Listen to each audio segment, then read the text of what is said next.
Obviously, put the Penn State game to bed last night. Kids that came in and took the coaching. Obviously, the main priorities and points that were being made were you can't go into that environment and turn the ball over 3 times and expect to have a lot of success. And so that was definitely a point of emphasis for us. There was a lot of positives, as I mentioned in post game. I thought Dylan LaBarbera, I kind of made the comment like this guy. I promise you, there were guys in the Penn State locker room that were going, "Who the heck is this number 32?" And that guy played with physicality and really dominated his edge the entire game. I thought Jonathan Maldonado took a huge step in terms of his play demeanor and competitive demeanor during the game. I thought we showed physicality on all 3 levels of defense. There were some moments where things clicked for us on offense that I thought were very promising. You can see the chemistry between Chubba and Marcus Bellin, and then I think that Chubba's legs are a problem. I think that's something that's going to continue to be an issue. Defenses are going to have to prepare for that consistently. And, we did have the one kickoff coverage error that kind of got out. It was really an aborted return. The thing that I was looking for was how did we respond? And I was super pleased with the way we came out of halftime, kicked it off, tackled the guy on the about the 23-yard line and inside the 25. And I think that speaks well for us in the future. We had 2 guys that had never played in a college football game.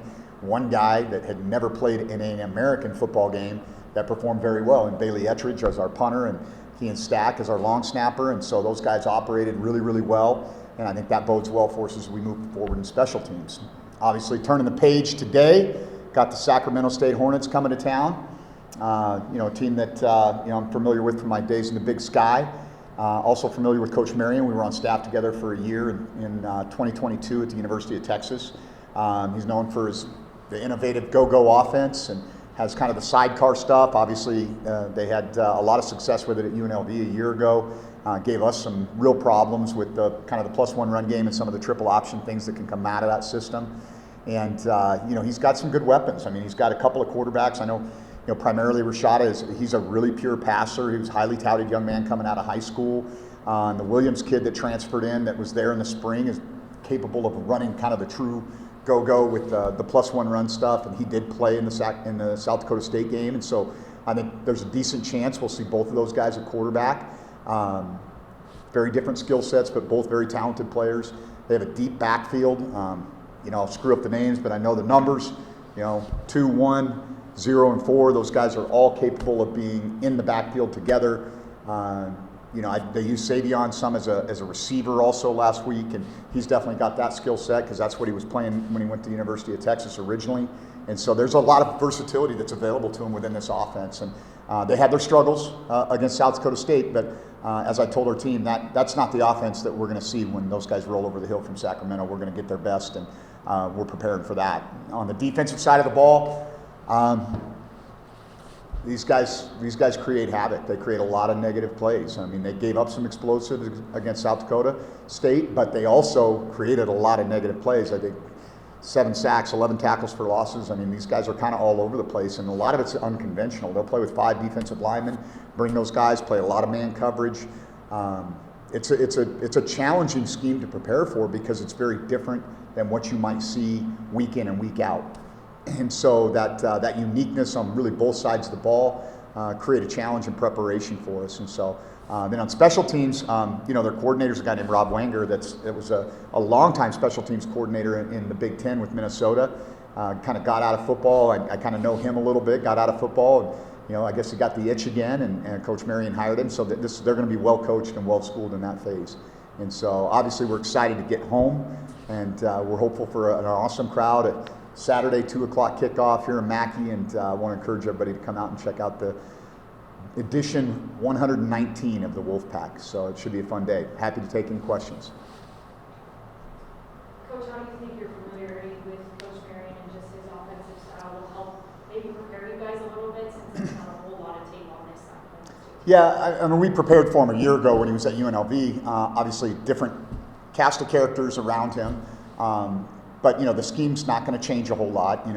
Working with him at Texas, I can tell you this, Coach Sarkisian didn't go in and say, hey, what do you want to run this week? It was kind of the other way around. And so, but Brandon's always been known as kind of an innovative guy, players coach, good recruiter. I mean, I think that's kind of the MO, and you can see he was able to bring in a lot of talent to Sacramento State. And obviously, there's been a lot of hoopla around that program and some of the aspirations that their president has. And I think it'll be a good test for us, and I think it's a good game. I mean, regionally, it makes sense for us to play this game. We're probably going to play a Big Sky team every year, and it makes more sense for us to play them than it does a lot of other ones. What are the challenges that come with preparing for two quarterbacks? Yeah, I think that we kind of know who both of them are. I mean, obviously we saw what they did with a running quarterback last year at UNLV, and I think that's kind of more where number 7 will live in that space. And then I think we kind of saw what they like about Rashada, number 5, this last week. He throws a really good deep ball. I mean, if they connect on a couple of these shots in this game, it's a much different football game. And so we're going to have to be prepared for that. But there is going to be some multiplicity in terms of our game plan as well. What strides are we looking for in your team for week 1, week 2? I think the things that we did well, I want to continue to see us do well. Limiting the penalties, tackling really well, and playing physical on defense. Being clean in the kicking game, and then obviously the things that we've got to improve upon. We've got to run the ball more efficiently than we did last week. That's going to open up our offense. I'd like to see us, from the standpoint of being to push the ball down the field a little bit more. I think that's an area that we need to improve in. And the Penn State game plan is a pretty unique game plan because what you're really trying to do is mitigate damage to get it into the fourth quarter, and then okay, now let's go play our game and see what we can get done. And I think had we been able to operate in the first half a little cleaner without putting the ball on the ground and the one interception, I feel like that's what we would have done. And then now you can kind of open your offense up, and who's the pressure on at that point? It's on Penn State, not us. And so I think you can see those are some things that we can open our offense up a little bit more this week.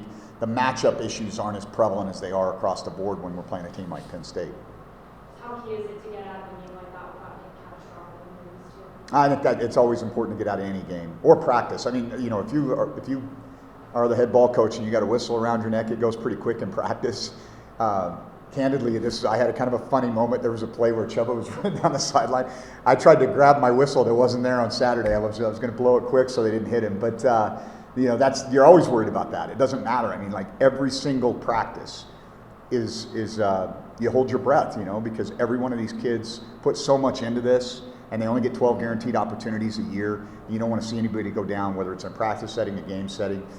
That's obviously that's what you're trying to do every week is get out of it. But it doesn't matter who you're playing. Football is assuming risk in that regard. I know you spoke about Chuba and his competitive character. I guess just what can you say about him and assess his play in week 1? Yeah, I thought he was awesome on the sideline beyond what I thought he did a good job of in terms of operating the offense. I mean, there's a lot going on when you're going on silent count. You got 106,000 people screaming at you. You got number 33 trying to kill you. I mean, it's there's a lot to process, and I think he maintained his poise, used his legs to move the chains and get himself out of trouble. But again, on the sideline, he was phenomenal, encouraging not just the offensive players and the O-line, but the defensive players, the special teams players. And I think that was one of the things that I was looking for from him, and I was really, really proud of him, the way he responded in that way. When you were at Montana State, obviously an FCS program, can you just speak to the attitude that an FCS program has when they travel to an FBS program? Yeah, it's an opportunity for those kids to go and play up, and Sacramento's a big recruiting area for us. Probably a lot of those kids that maybe in high school, hey, is Nevada going to recruit me or whatever? And so, those kids usually come into these types of games with a chip on their shoulder, maybe a little bit of something to prove, and they're, it's an exciting opportunity for them. And so I can definitely relate to that. But there's another thing that you got to think about. There's a true playoff system. Now I know we have a playoff system, but you got to have certain logos on your lapel to be considered for that. So, but there's a true playoff system in the FCS level, right? And so one of the things as a head coach at that level, there were times I would not play my guys.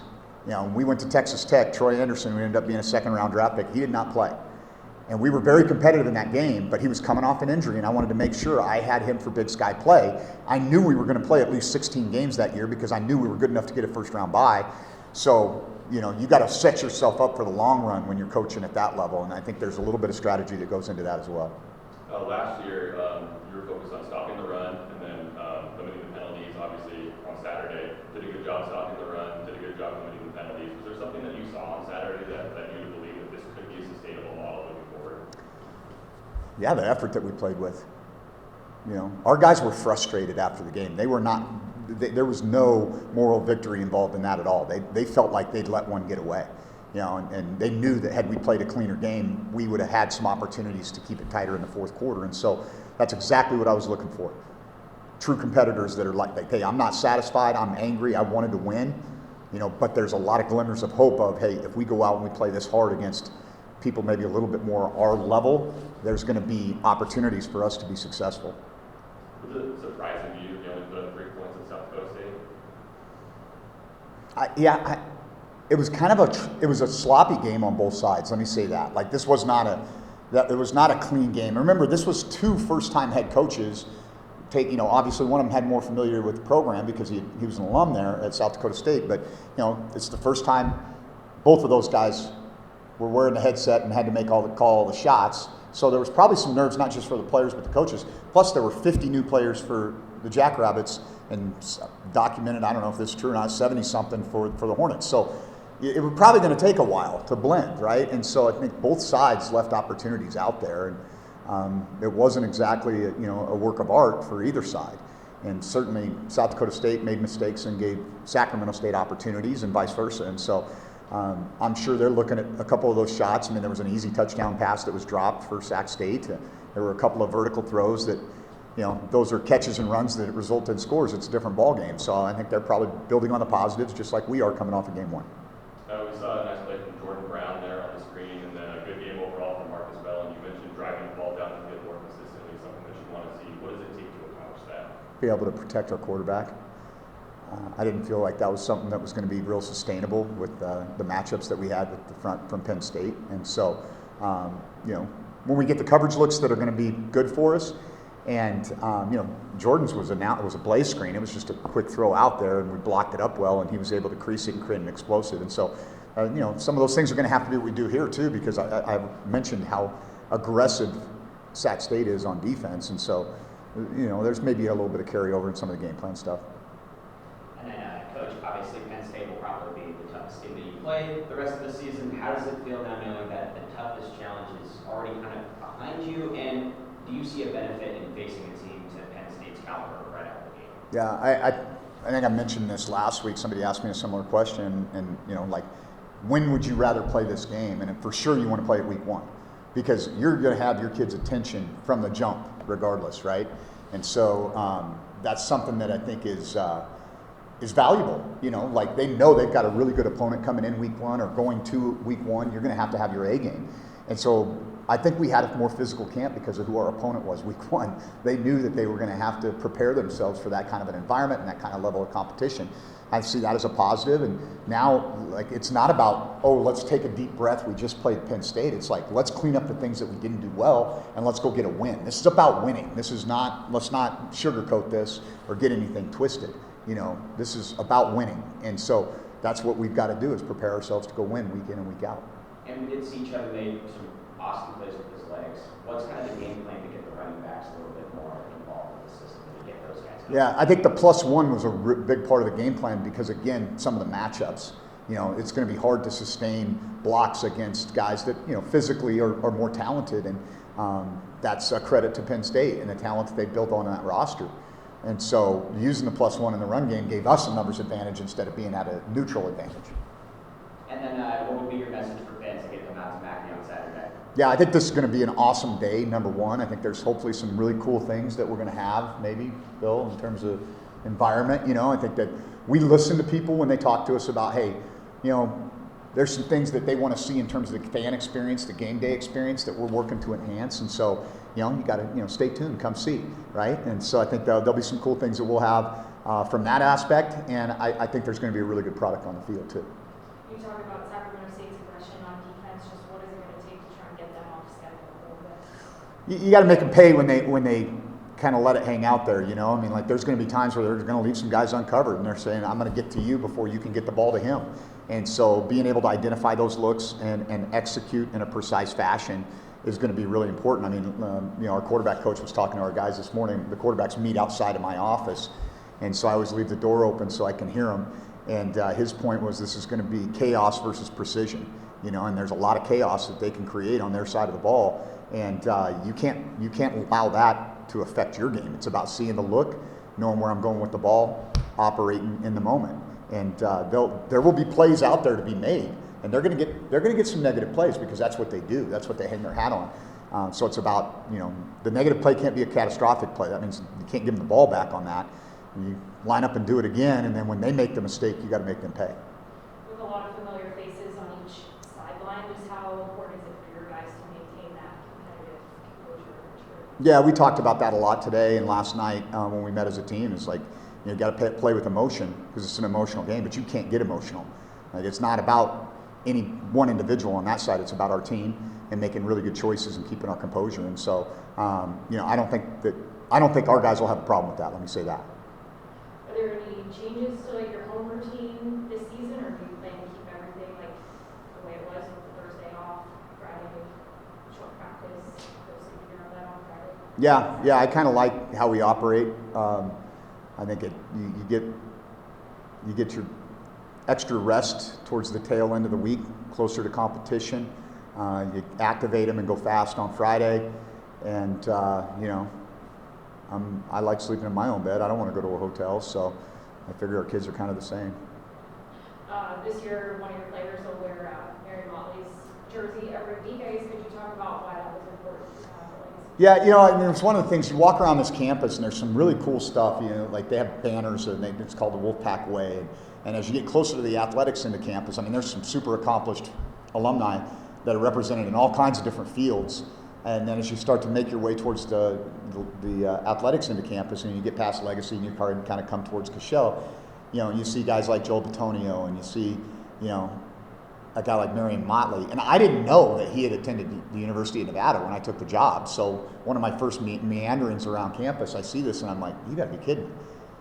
One of the guys that broke the color barrier in the NFL is an alum of the University of Nevada. That's pretty spectacular. That's pretty amazing. And I'd kind of had this in my mind for a while about okay, what does Marion Motley represent? Well, I think it's courage, and it's persistence, and it's toughness. Well, I'd like our program to represent those values too.